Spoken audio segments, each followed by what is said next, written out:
Bienvenidos al Festival Eñe, al único evento en vivo que vamos a hacer en Madrid y que tenemos la suerte y el honor que sea con don Mario Vargas Llosa. Otro aplauso, don Mario, por favor. Gracias.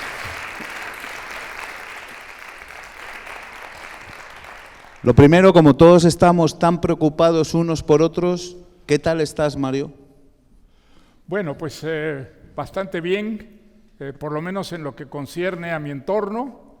Creo que las personas más próximas, más cercanas a mí y yo mismo, hasta ahora hemos enfrentado la pandemia con suerte, porque no nos hemos contagiado, afortunadamente, ¿no? Bien. Tenemos algunos amigos que desgraciadamente sí han experimentado en carne propia, algunos de ellos han fallecido.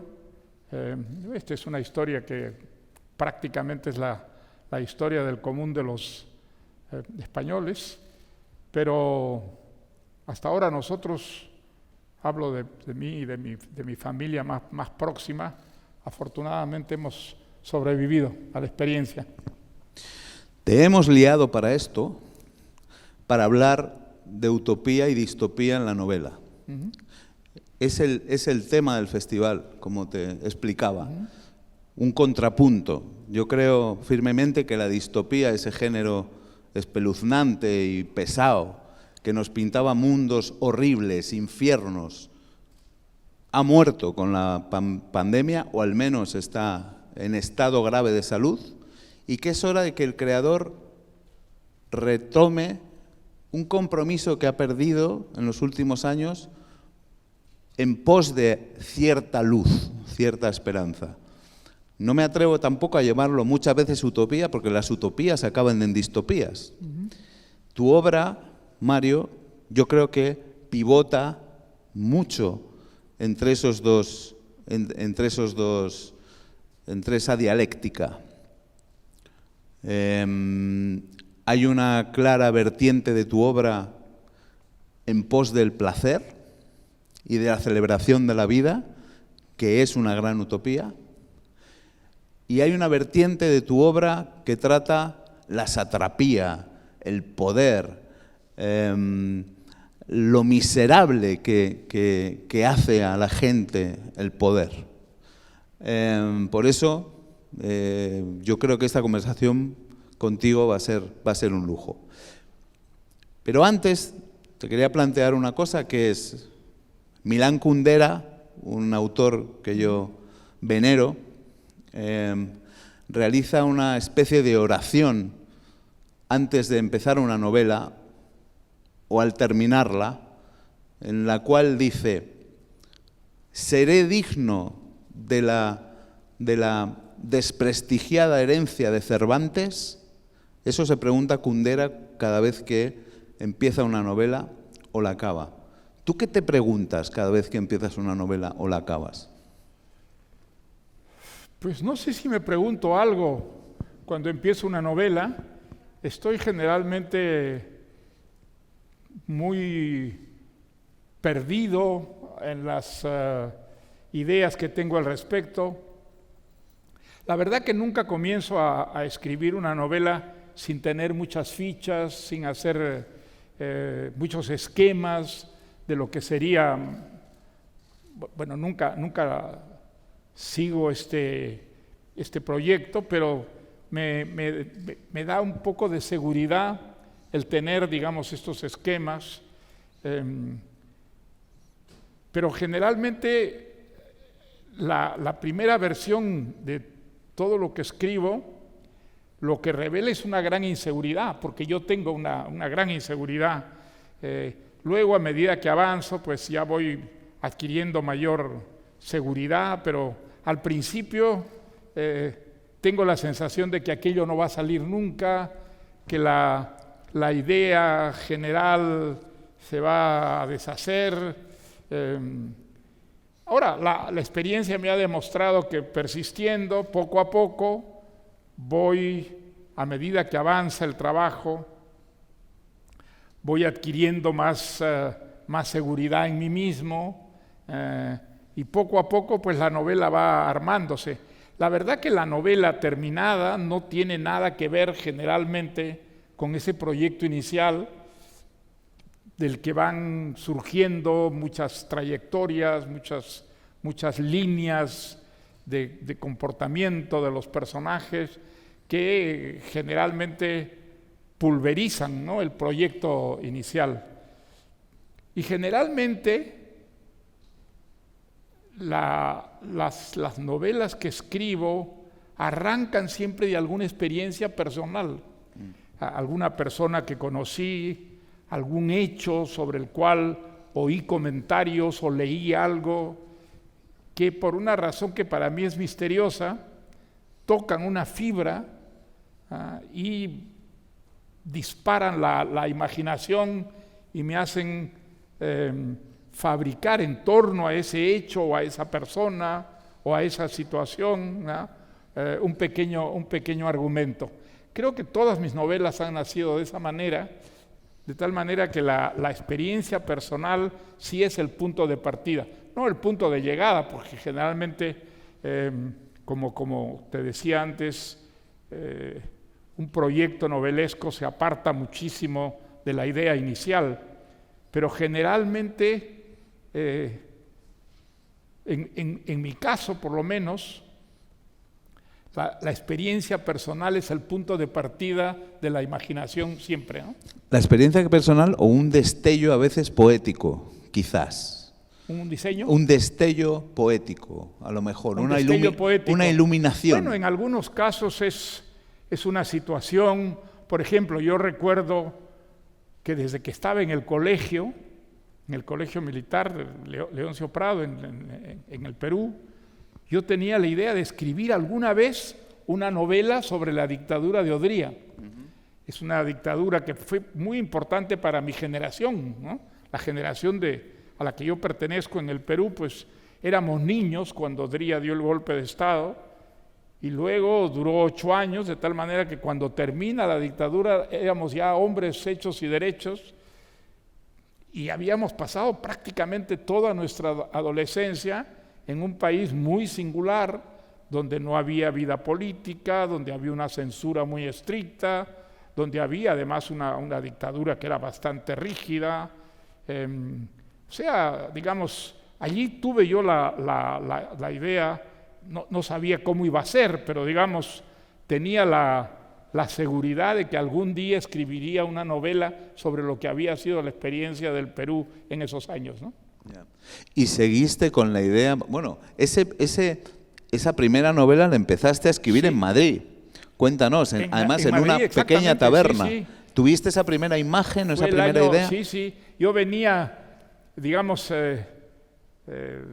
la última época en el Perú había sido una época de mucho trabajo, trabajos alimenticios sobre todo, que eran múltiples, y entonces pues no tenía mucho tiempo de escribir, ni siquiera de leer, ¿no? Entonces, el año que pasé en Madrid, el año y pico que pasé en Madrid, gozando de una beca para hacer un doctorado en la Complutense, fue un año maravilloso para mí porque disponía de todo mi tiempo para leer y para escribir, y comencé inmediatamente que llegué a Madrid, la ciudad de los perros.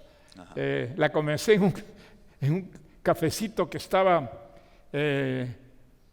en la misma esquina de la calle donde yo vivía. Yo vivía en una pensión en General Castelo, me parece que era. Sí, no, en Doctor Castelo. El Doctor Castelo y el Retiro. Y en esa misma esquina había un cafecito que se llamaba El Jute, donde yo iba a trabajar en las tardes, y ahí comencé a escribir la primera versión de La ciudad y los perros.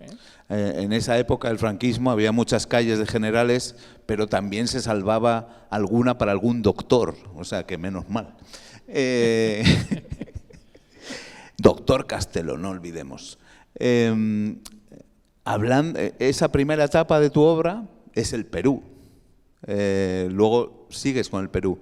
Pero acabas de revelar hace poco en este libro de sobras completas que va a salir, o que ha salido ya, si no me equivoco, que tu salto del Perú a la guerra del fin del mundo, es decir, a narrar una historia en Brasil, una historia que no era de tu época, era curioso. Tú creías que ibas a escribir toda la vida sobre el Perú y novelas de tu propio tiempo. Bueno, digamos, si me hubieras preguntado en esa época si yo iba a escribir una novela sobre el Brasil o una novela sobre el Congo, pues seguramente te hubiera dicho no, de ninguna manera. Yo soy un escritor más bien realista, diríamos, entre comillas, y entonces hablo y escribo en peruano, que es la versión peruana del español, así que no, pero sin embargo, fíjate, así fueron pasando las cosas. Yo escribí por primera vez una novela que no estaba situada en el Perú, porque tuve la suerte de trabajar con un cineasta brasileño, bueno, un cineasta que había vivido en el Brasil muchos años y que había hecho películas en el Brasil, que era Rui Guerra. Sí. Nos contrataron a los dos, una productora, para hacer él quería hacer una película sobre la guerra de Canudos, de la que yo no sabía nada, absolutamente nada. Y entonces pues firmamos un contrato con la Paramount y recuerdo que Rui Guerra me reunió muchos libros relativos a la guerra de Canudos.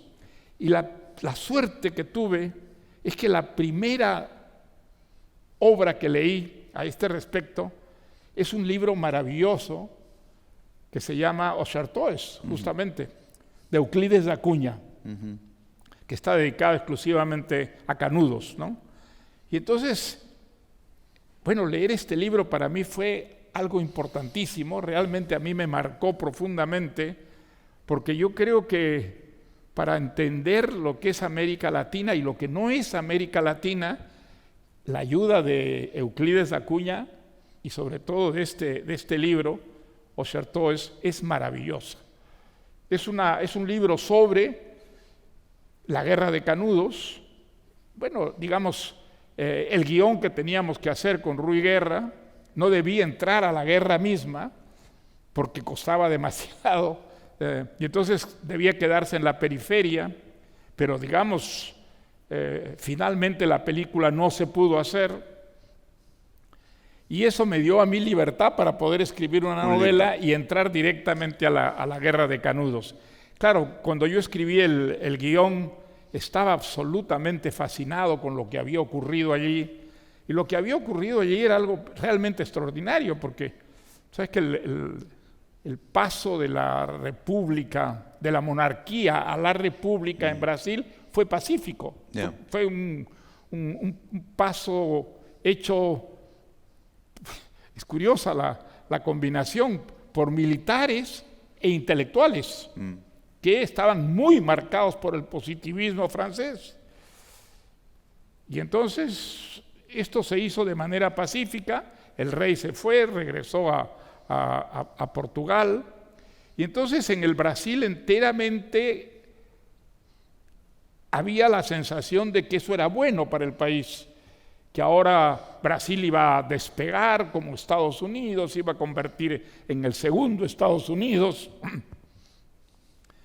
Y entonces se llevaron una gran sorpresa estos militares y estos intelectuales y el grueso de la población, digamos, urbana, citadina del Brasil, cuando varios años después de instalada ya la República, vieron que allí en la zona más solitaria del Brasil, el interior de Bahía, unos campesinos se levantaban contra la República.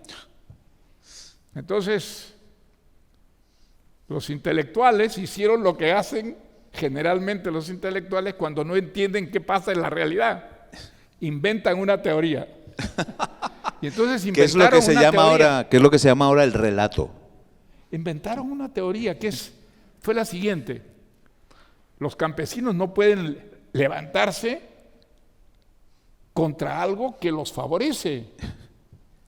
Entonces los campesinos están movidos, utilizados. ¿Por quiénes? Por los monárquicos. Los monárquicos que están exiliados en Argentina, en Portugal y por Inglaterra, porque la monarquía había tenido unas relaciones muy especiales con Inglaterra. Y es fascinante ver cómo esa fantasía prende cuerpo, toma de pronto una realidad y esa realidad comienza a operar en Brasil.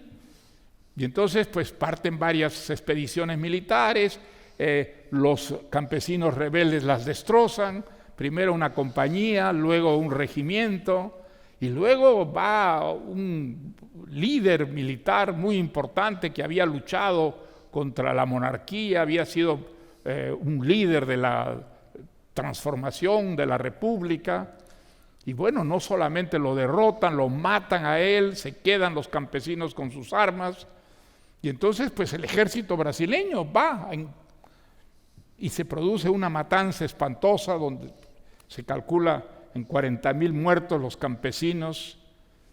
Y Euclides da Cunha, que era un fanático republicano, es el primer brasileño que se pregunta, ¿y dónde están los ingleses? ¿Dónde están los oficiales ingleses que dirigen a los campesinos? Si estos son pobres diablos, estos son vaqueros, estos son Y sin embargo, pues se han enfrentado al ejército, han derrotado 3 veces han derrotado al ejército. Y entonces escribe este libro para tratar de entender qué es lo que pasó realmente en Canudos. Bueno, yo quedé completamente fascinado porque me pareció que en toda América Latina había habido sus canudos, en el Perú, en Argentina, en México, y que realmente este libro te abría los ojos sobre lo que es y sobre lo que no es América Latina y en lo que se convierten las ideas europeas cuando llegan a América Latina, en muchos casos, como en el caso de Canudos. Y entonces fue la realidad la que me empujó a concebir una novela sobre Canudos, que no hubiera pensado nunca trabajar en una novela brasileña situada en el interior de Bahía, imagínate, ¿no? ¿No? Y de ahí luego has dado más o menos la vuelta al mundo haciendo literatura. Pero eso es muy interesante porque en la Guerra del Fin del Mundo parte de una búsqueda de la verdad. Sí, sí. ¿Vale? Claro, es y una la verdad novela es, que trata de explicar el fenómeno Canudos, ¿no? Y la verdad es lenta para imponerse. Mientras que la mentira siempre es muy rápida y ahora es más rápida que nunca. Y eso me trae una conversación maravillosa que tuviste tú con Salman Rushdie en Arequipa, en el Hey de Arequipa, en la que hablabais de las fake news, cómo las fake news quizá pueden afectar de alguna manera a la novela, porque es el invento de una realidad cuando realmente la invención de esas realidades o de la ficción tiene que estar en el territorio de la novela. Y cómo esos dos mundos se van a confundir peligrosamente y van a provocar quizá una crisis en el escritor para que cuente de otra manera.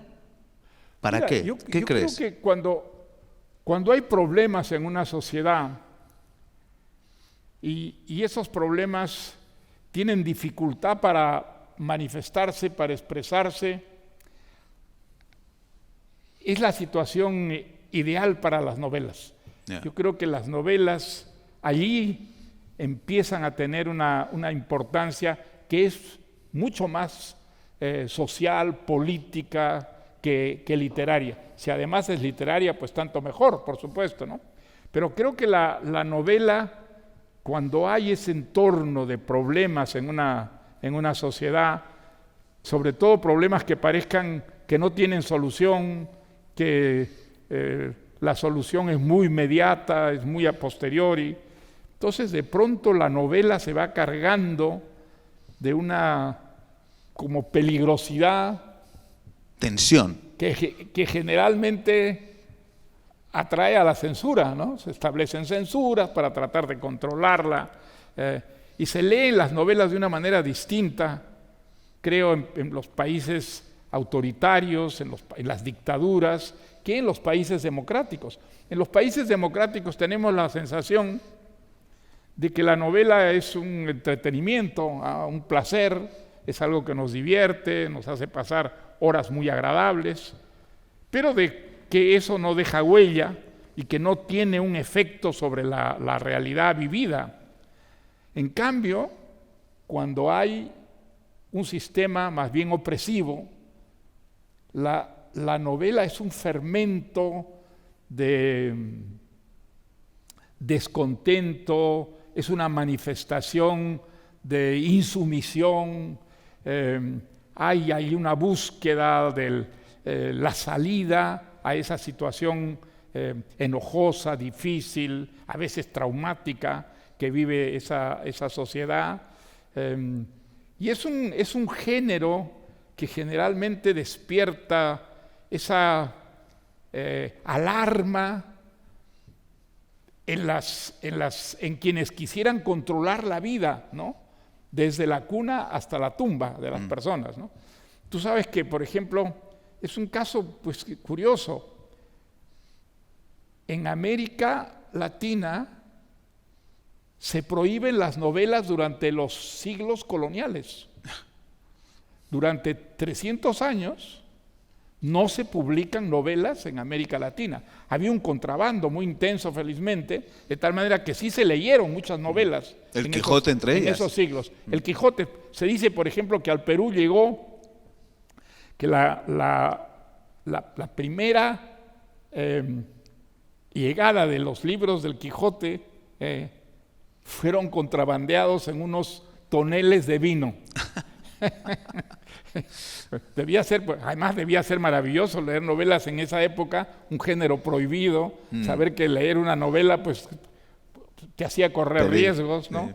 Pero la primera novela que se publica como tal es solamente en México en el año 1816, que El Periquillo Sarmiento es la primera novela que se publica. Y yo creo que esa prohibición tuvo el efecto de convertir prácticamente en novelas a toda la literatura que se publicaba. Los libros de viajes, las memorias, las historias de los cronistas, por ejemplo, que publicaron muchísimas crónicas sobre hechos históricos. Y creo que la ficción fue ganando a toda esta literatura histórica, social, testimonial, y que algo ha quedado en la historia de América Latina de esa manera de recurrir a la ficción a través de otros géneros, ¿no? Es muy curioso la génesis o el germen de una novela que viene de la lectura de otro libro. Y en tu caso, con La Guerra al Fin del Mundo, y te habrá pasado con otras cosas también, parece que ocurre eso con la novela de Aracil, ¿no? ¿Fue esa misma sensación que tuviste? A mí me gusta mucho cuando lo cuentas, cuando descubriste los poemas de Neruda que guardaba tu madre bajo llave para que tú no los leyeras, que te provocaba aquello. Bueno, yo siempre he dicho que lo más importante que me ha pasado a mí en la vida es aprender a leer. Yo creo que fue realmente una experiencia transformadora. Yo viví en Cochabamba, mi familia estaba en Bolivia en ese tiempo, yo estaba en el colegio La Salle y aprendí a leer a los 5 años. Y yo recuerdo clarísimamente cómo se enriqueció el mundo gracias a esos libros que yo podía transformar en imágenes y vivir pues con ellos la aventura, ¿no? Salir de Cochabamba, salir de América Latina, viajar en el tiempo, no solo en el espacio, sino también en el tiempo. Y creo que toda esa, digamos, literatura a mí me enriqueció extraordinariamente y sobre todo me hacía gozar, ¿no? Me hacía gozar lo indecible. Entonces, creo que la lectura pues ha sido el gran placer de mi vida y sigue siéndolo, ¿no? Creo que no hubiera resistido también el confinamiento que hemos vivido en todas estas semanas, en todos estos meses, sin ese placer de la lectura, ¿no? Sí, que has leído varias horas al día. Cuentan. Pues sí, la verdad que yo muchas horas al día leo, sí. ¿Ya lees más que escribes? ¿Cómo? ¿Siempre lees más que escribes? ¿Dedicas más horas del día a leer que a escribir o qué? Bueno, no, en la época que estoy escribiendo, pues leo menos, ¿no?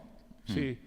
No, yo escribo de una manera muy organizada, muy ordenada.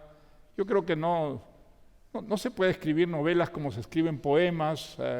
Yo creo que una novela es un trabajo mucho más sistemático.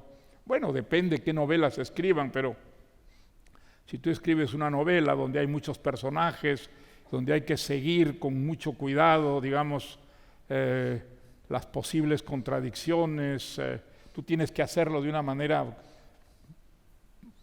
muy, digamos,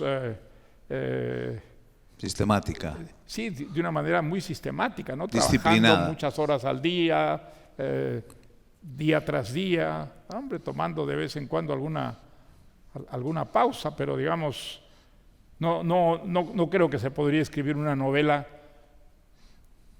como se dice que escriben algunos poetas, ¿no es cierto? De pronto imágenes que vienen, que enriquecen un poema poco a poco.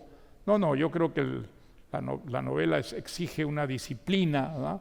Un orden y una continuidad, ¿no? Una asiduidad, ¿no? Pero volviendo a los poemas de Neruda, que yo creo que son muy importantes porque alumbran en ti luego esa vertiente erótica de tu obra. Bueno, quizá en mi ¿Cuál fue lo que describiste? En mi niñez, pues fue... Mi madre tenía, cuando yo aprendí a leer, mi madre tenía en su velador una edición de los 20 poemas de amor y una canción desesperada de Pablo Neruda. Yo me acuerdo todavía, era un librito amarillo, azul, con letras amarillas. Y entonces a mí me había prohibido leer esos poemas. Me había dicho, no, esos poemas no son para un niño. Y por supuesto, lo primero que hice yo pues fue leerlos. Y entonces, y yo recuerdo, que, claro, yo era completamente inocente en esa edad, pero recuerdo que había un verso en el primer poema de Neruda que decía: mi cuerpo de labriego salvaje te socava y hace saltar al hijo del fondo de la tierra.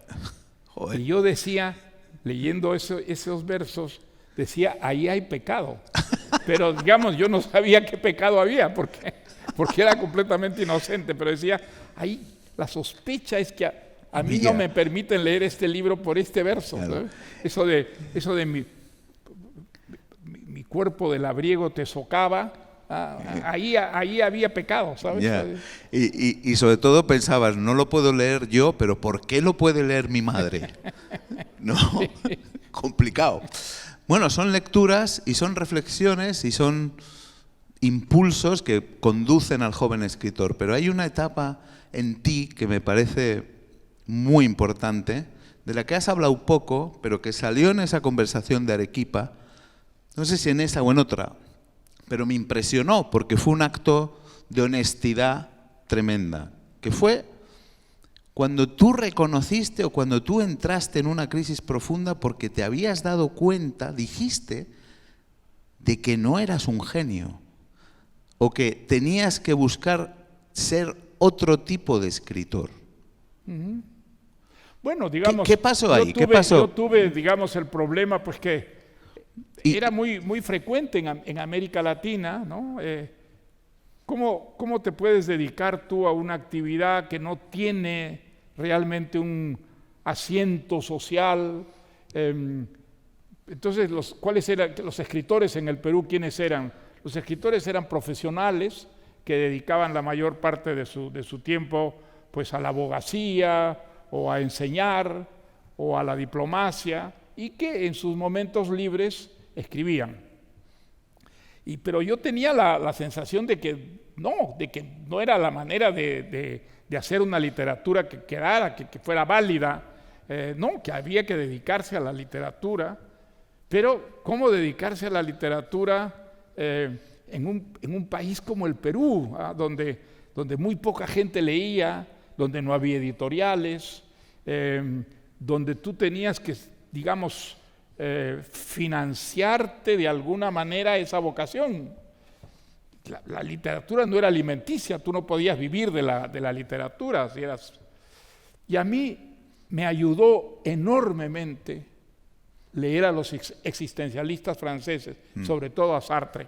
En ese momento en que yo tenía esas dudas tremendas sobre mi vocación, yo leía a Sartre, y entonces, claro, Sartre te entusiasmaba enormemente, porque él te decía: la literatura no es gratuita. Tú a través de la literatura puedes cambiar las cosas en una sociedad. Tú puedes influir sobre las personas que te leen y puedes, digamos, transformar la historia. Y de un país donde la literatura es muy marginal, a ser un país donde la literatura sea central. Entonces yo tuve un enorme, digamos, entusiasmo por esas ideas de Sartre, por el compromiso, lo que llamaba Sartre el compromiso, la idea de comprometerse con una realidad para cambiarla y utilizar la novela, con la mayor libertad, por supuesto, como instrumento de cambio, de transformación de una sociedad.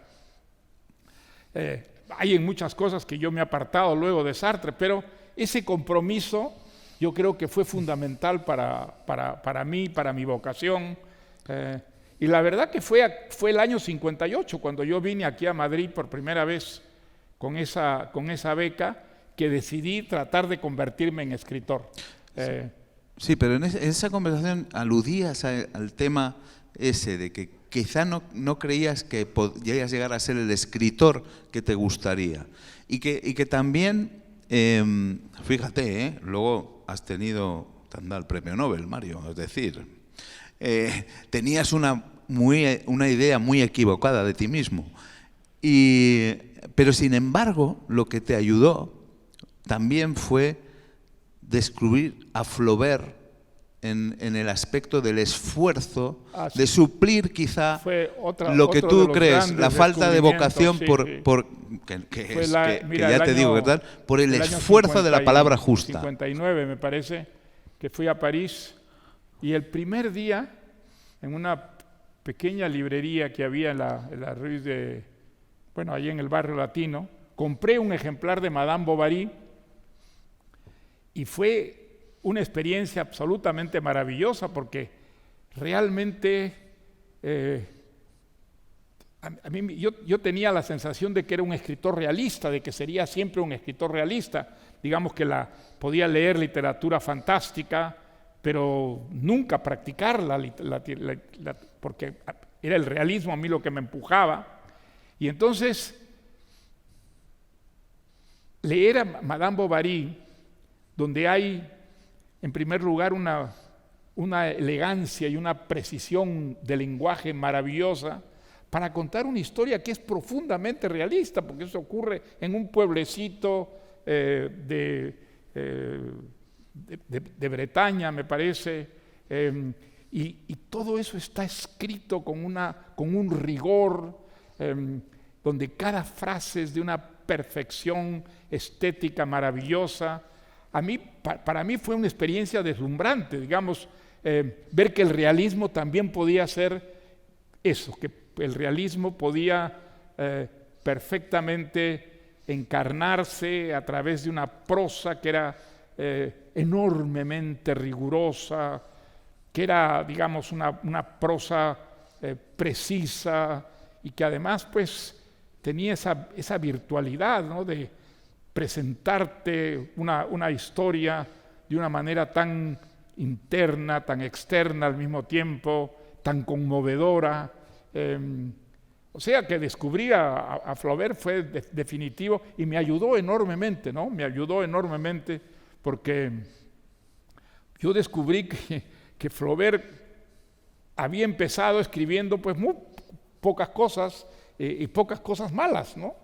Las primeras cosas que escribe Flaubert son muy flojas, muy malas, y sin embargo él tenía una decisión de convertirse en un gran escritor, Y entonces no se satisfacía con las cosas que escribía, se exigía cada vez más, hasta que llega a Madame Bovary, después de experiencias profundamente traumáticas, como una lectura que hace de la primera tentación de San Antonio, ante 4 amigos que respetaba muchísimo, les lee a lo largo de 2 o 3 días, y los amigos le dicen, pero eso es espantosamente malo, eso que has escrito es malísimo.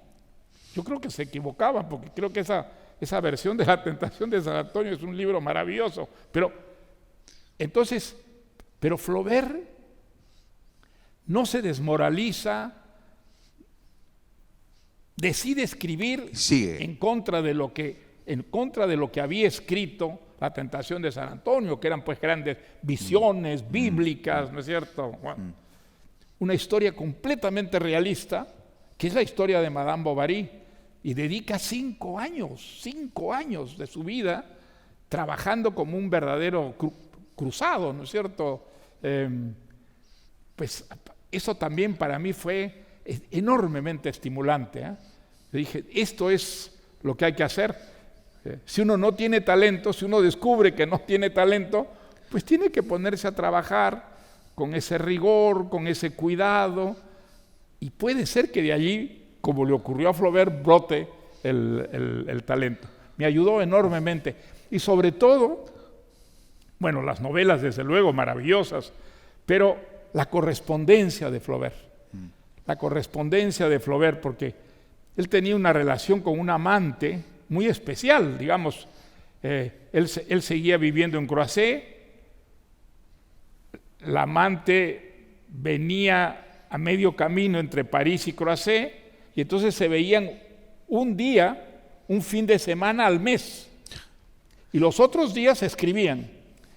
Bueno, las cartas de Louise Collet las quemó una sobrina de Flaubert, con lo que se ganó el odio de todos los flaubertianos de la historia. Pero las cartas de Flaubert se conservaron. Y están publicadas, y entonces él, después de pasarse 8 o 10 horas al día trabajando, solo quería hablar de su novela. Y entonces las cartas de amor eran cartas muy curiosas, donde había unas frases de amor, y luego hablaba de su novela, de los problemas que tenía escribiendo esa novela. Yo creo que es un caso muy raro, es el caso de una novela como Madame Bovary, que está documentada día a día.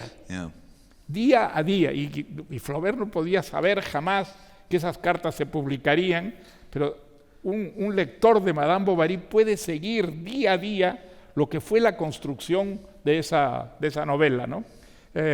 Y saber cómo las ideas, las obsesiones que tenía Flaubert, la idea de que la palabra, la frase era buena si sonaba bien. Y entonces por eso él salía de su escritorio a esa pequeña alameda del griterío, donde leía en voz alta lo que había escrito, a ver si sonaba bien. Y a veces se pasaba un día entero buscando una sola palabra que encajara en la frase y le diera la música, que era lo fundamental para saber que la expresión era la correcta, ¿no?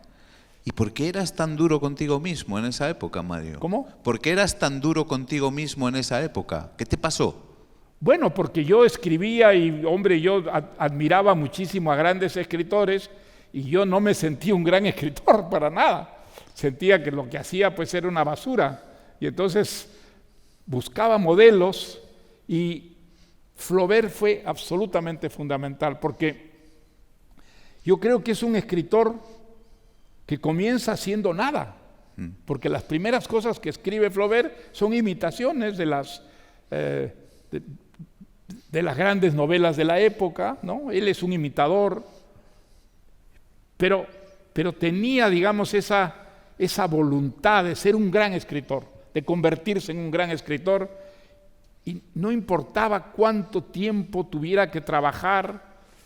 Bueno, dicen sus biógrafos que que se inventó esta enfermedad que le permitió, digamos, retirarse y vivir prácticamente como si fuera un inválido, dedicando, eso sí, 10, 12 horas al día a escribir, ¿no? Y entonces, el hecho de que alguien pudiera construirse su talento, como fue el caso de Flaubert, para mí fue enormemente estimulante. Yo sentí que si Flaubert había podido hacerlo, ¿por qué no podría hacerlo yo también? Partiendo pues de una cosa muy elemental y muy primaria. Y entonces, bueno, así escribí mi primera novela. Mi primera novela, La ciudad y los perros, es una novela escrita a la sombra de Flaubert, ¿no? Leyendo mucho a Flaubert, leyendo todo lo que se había escrito, o sobre Flaubert, o de Flaubert, ¿no? Fueron años en los que, bueno, lo que le debía antes a Sartre, pues empecé a debérselo a Flaubert, ¿no? Bueno, y es el triunfo de la voluntad. ¿Y ahora qué piensas de ti mismo? ¿Qué pienso de mí mismo? ¿Sigues siendo tan duro, quiero decir, sigues siendo tan duro contigo mismo? ¿O ya hay una obra que te contempla y que dices, no, después de todo no lo he hecho tan mal? Yo creo que, digamos, cuando tú lees mucho, tú descubres, digamos, la genialidad que hay en la literatura, en el arte, ¿no es verdad? Y entonces es muy difícil que tú te sientas muy seguro de ti mismo, ¿ah? Si tú lees a Tolstoy, por ejemplo, o a Cervantes, hay ahí una genialidad que te empequeñece, ¿no? Que te empequeñece, que te reduce enormemente. Entonces, hombre, hay algunos escritores que tienen una gran seguridad y que parecen vanidosos. Bueno, pues, pero seguramente si escarbas un poco detrás de esa vanidad, hay esa inseguridad siempre que persigue a todos los escritores, yo creo, y a todos los artistas y a todos los creadores hasta el final, ¿no? Por otra parte, nunca sabes tú lo que puede significar una obra tuya, ¿no? Una vez que está allí, que llega a los lectores, les dice algo, los ayuda a vivir, o pasa completamente desapercibida, los entretiene un momento. Eso es algo que no sabrás nunca. Eso es algo que se sabrá 50, 100 años después de tu muerte. Bueno, si es que queda todavía la literatura. Quedará. Pero tú has hecho ese ejercicio, pensar, ¿qué me sobrevivirá? ¿Has hecho ese ejercicio, pensar qué novelas me sobrevivirán, qué novelas se seguirán leyendo mías? Bueno, digamos, sí, lo he hecho, he pensado mucho. Digamos, supongo, me gustaría que sobrevivan las mejores, ¿no? Pero claro, digamos, las mejores para mí son las que me han costado más trabajo. Que no es el caso del público, es el caso del público. Muchas veces pues se siente más identificado con una novela que tú creíste escribir muy rápidamente. ¿Le pasó a Cervantes? Tú consideras una novela menor y sin embargo, mira, yo creo que una de las novelas que a mí me ha costado más trabajo, en la que he trabajado más años, fue Conversación en la Catedral. Y Conversación en la Catedral fue una novela que cuando se publicó pasó sin pena ni gloria, ¿no? Ha ido creando lectores poco a poco, pero es una novela que ha circulado mucho menos que otras novelas y sin embargo yo creo que es muy superior a otras novelas que he escrito, porque es más ambiciosa, porque trabajé más, porque digamos los mecanismos que están en esa novela son más personales. Y sin embargo, pues fíjate, es una novela que se menciona siempre entre las mejores cosas que yo he hecho, pero digamos, por el número de lectores que ha tenido, no, ese no sería el caso, ¿no? Fíjate que Cervantes tampoco sospechó que El Quijote era su mejor novela. Sí. Bueno, Pero la clave de que Conversación en la Catedral es una gran novela es que la semana pasada nosotros también nos estábamos preguntando en qué momento se jodió el Perú. ¿No? es una frase que ha quedado marcada, ¿eh? Sí. Sí. Yo ni me acordaba haberla escrito, fíjate, y sin embargo, pues es una frase que ha quedado allí. Mira, el caso de Cervantes es un caso muy notable porque pocos escritores han tenido una vida tan cruel, tan miserable como la ha tenido Cervantes, ¿no? No tuvo casi, digamos, satisfacciones en la vida, todo le fue mal. Y sin embargo, lo que te impresiona enormemente en Cervantes es su generosidad, esa visión generosa, optimista de la Humanista, vida. humanista. No hay resentimiento, no hay rencor, no hay mezquindad. Y sin embargo, motivos tenía de sobra para ser resentido, mezquino, lleno de odios.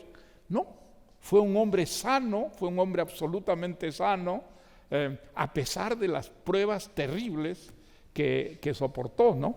Y creo que eso es lo maravilloso del Quijote, es ese clima de entusiasmo, de optimismo, que está presente en cada una de sus páginas. Tú te ríes con las historias, pero es que además son historias que te entonan de alguna manera, que te motivan para vivir. Mejor para enfrentar la vida. Que te motivan, ¿no?, para vivir, ¿no? Que te motivan para vivir. Que te motivan para vivir, sin ninguna duda. Es una inyección de entusiasmo. Y cuando tú comparas eso con la vida que tuvo, la vida no pudo ser más desgraciada, más miserable. Todo le fue mal, siempre. Es un caso, pero realmente extraordinario, el caso del Quijote. De ejemplar. ¿Sí? Sí. Una anécdota que me contó Carmen Balcells una vez. Quiero preguntártela a ti, porque tiene que ver con otro escritor, que era García Márquez. Me contó una vez que Gabo le preguntó una noche de debilidad, o un día de debilidad, que debía estar triste. Le dijo: Carmen, ¿me quieres? Y ella le respondió: mira, Gabo, yo no te puedo responder a esta pregunta porque tú supones el 36,5% de mi facturación. Es muy posible que Carmen... ¿Tú le preguntaste a Carmen alguna vez si te quería? No, pero yo sé que me quería, me lo demostró 1000 veces. Yo creo que habrá que rendirle un gran homenaje a Carmen Balcells. Sí, señor. Un aplauso para Carmen Balcells, un aplauso. Rendirle un homenaje, sobre todo los catalanes, ¿no? Porque lo que hizo Carmen por Cataluña fue extraordinario, realmente extraordinario. Ella fue proyectarla al mundo. Mira, ella nos llevó a vivir a Barcelona a muchos escritores latinoamericanos porque se le había metido en la cabeza que Barcelona tenía que ser el lugar de encuentro de los escritores latinoamericanos. Y entonces ella lo consiguió. Ella primero se fue a México, convenció a García Márquez, luego se fue a Londres. Yo recuerdo mucho, mira, yo seguiría viviendo en Londres probablemente si no hubiera sido por Carmen Balcells. Yo estaba enseñando en el King's College y estaba contento en Londres, estaba contento. A mí me gustaba mucho la ciudad, las clases no me tomaban mucho tiempo, yo tenía tiempo para escribir y realmente estaba muy contento en Londres. Y entonces había encontrado un trabajo universitario, daba clases que tenía que ver con mi propio trabajo de escritor. Bueno, y entonces llegó Carmen abriendo la puerta de un patadón, porque era de una energía así que te desmoralizaba. Y entonces me dijo: tienes que renunciar ahora mismo a la universidad. Y le digo: Carmen, pero tú estás loca, yo voy a renunciar a la universidad. Yo tengo 2 hijos, tenía 2 hijos en ese momento. Digo: pues estás loca. Pero me dijo: vas a vivir de tus libros. Digo: pero yo no voy a vivir de mis libros, eso es muy precario, yo me demoro 2, 3 años escribiendo una novela. Me dijo: yo te garantizo que vas a vivir de tus libros no puedes seguir perdiendo tiempo preparando clases, dando clases. Y Carmen, cuando se le metía una idea, o le hacías caso o la matabas, pero no había otro remedio, ¿sabes? Y bueno, yo no quería matarla, y entonces tuve que renunciar a la universidad e irme a vivir a Barcelona con esa inseguridad enorme. Y yo decía, pues esto es una idiotez, es una barbaridad. Carmen me está haciendo hacer una verdadera locura. ¿Ah? No me arrepentí, porque la verdad que pasé los 5 años maravillosos en Barcelona. Pero, ¿qué ocurrió con Carmen? Ella lleva a los latinoamericanos a Barcelona y se produce un reencuentro entre escritores españoles y escritores latinoamericanos que se habían dado la espalda pues 40 años. Sí.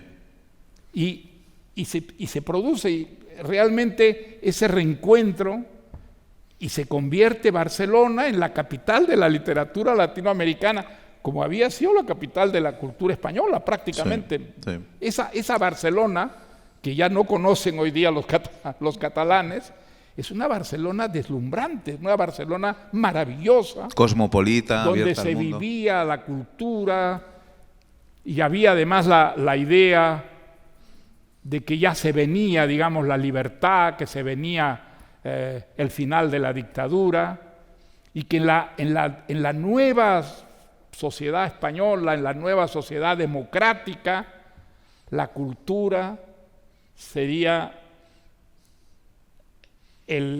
lo que llevaría, digamos, el movimiento de la sociedad. Era una ilusión, ¿no? No fue así, digamos, pero era maravilloso vivir ese ambiente, y la seguridad de que eso ocurriría, y ocurriría muy, muy pronto, ¿no?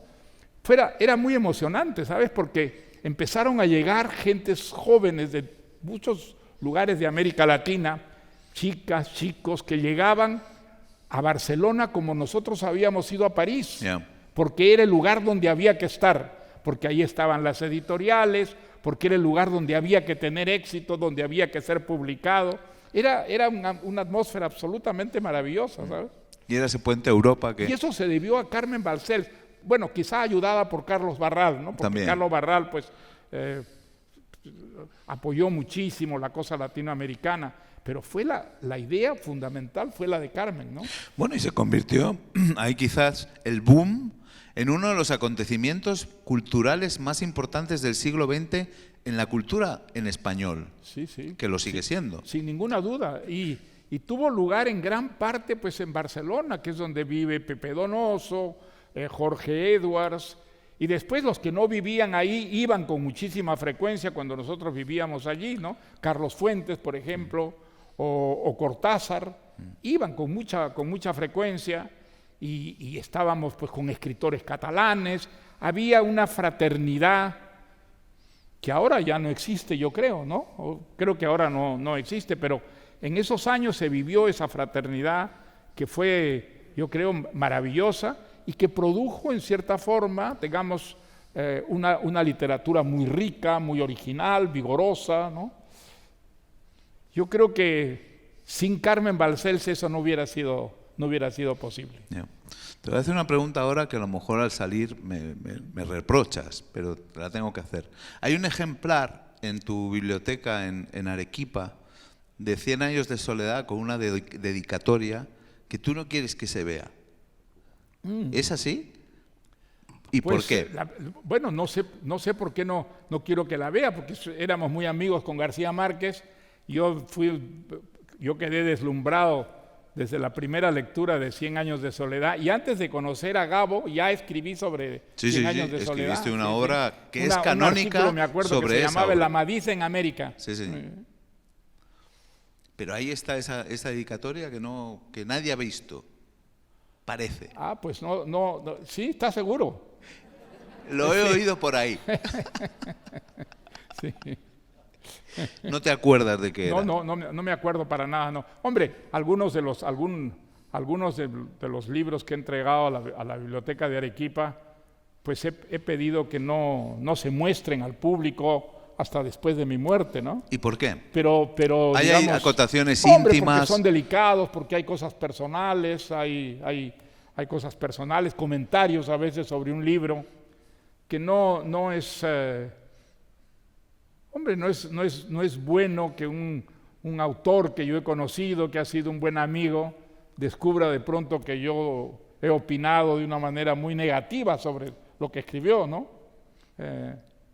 Digamos, son prejuicios de esa índole lo que han hecho que algunos libros, muy pocos, los reserve, ¿no? Y si volvemos a Arequipa dentro de poco, ¿me los vas a enseñar? Sí, ¿Y yo te guardo el pues, secreto? pero en secreto, con la condición de que no me divulgues los secretos. Sí, sí, no, queda entre tú y yo. Bueno, Mario, con ese compromiso iremos a Arequipa, nos tomaremos un chupe, que es tu plato favorito. Un chupe, sí, claro. El chupe de camarones, que es el gran plato chupe, de las picanterías arequipeñas. Eso es. Aquí está el agregado cultural de la Embajada del Perú, que es un experto en comida arequipeña, ha publicado un libro que es muy bello, Sí, señor. con preciosas imágenes de que todas las picanterías de Arequipa y además de la gran tradición picantera de Arequipa. Es un Los grandísimo libro. arequipeños además estamos convencidos no solo de que hablamos el mejor español del Perú, sino de que tenemos la comida más rica del Perú. Exactamente, yo eso doy fe. Pero aparte de eso, va a ser sede del próximo Congreso del Español. Lo conseguiste, Mario, te empeñaste y lo conseguiste. Y muy bien. Va a ser una gran fiesta. Bueno, esperamos a todo el mundo allí, esperamos a los que nos están viendo en directo en el Festival Eñe, les esperamos a todos ustedes y lo que queda es darle un enorme aplauso a don Mario Vargas Llosa.